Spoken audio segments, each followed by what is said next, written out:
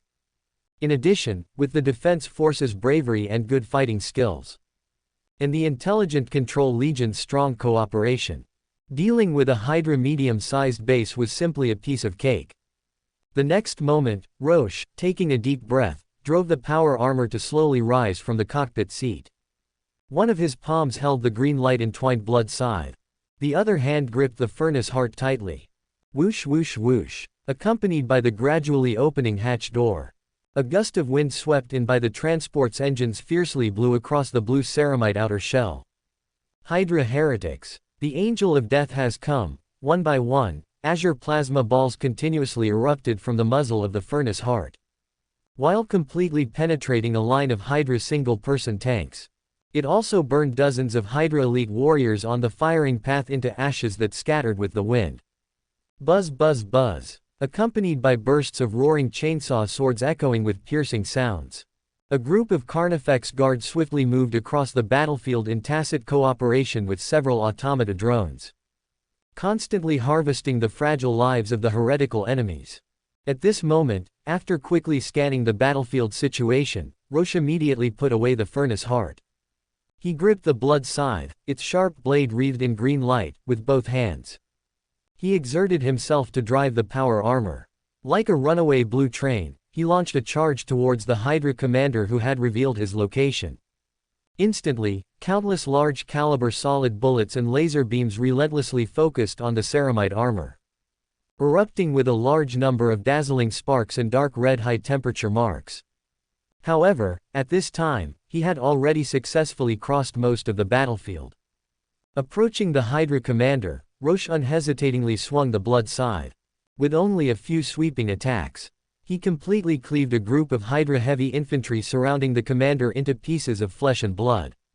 Immediately after, Roche unhesitatingly activated his magnetic boots. He suddenly stretched out a thick arm.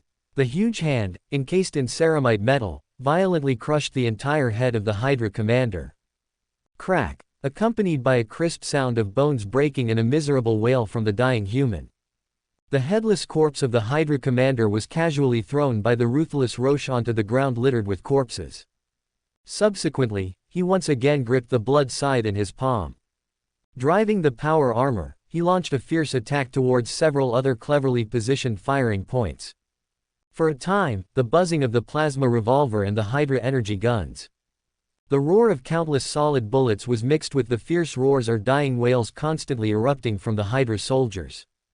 All of these chaotic sounds mixed together like a terrifying symphony, slowly drifting in the sky above the entire Hydra base. Approximately half an hour later, Roche, whose ceramite armor was covered in flesh, blood, and viscous blood, agilely cleaved the last Hydra soldier, who intended to detonate explosives and perish with him, to death. And with the complete death of the opponent, it also meant that in this medium-sized base, there were almost no complete living people left. Roche slightly flicked away the blood stains on the blood scythe. He unhesitatingly drove the power armor and walked towards the outside of the base. Soon after, a clear loss statistic from Iron Man David was transmitted to Rock's ears.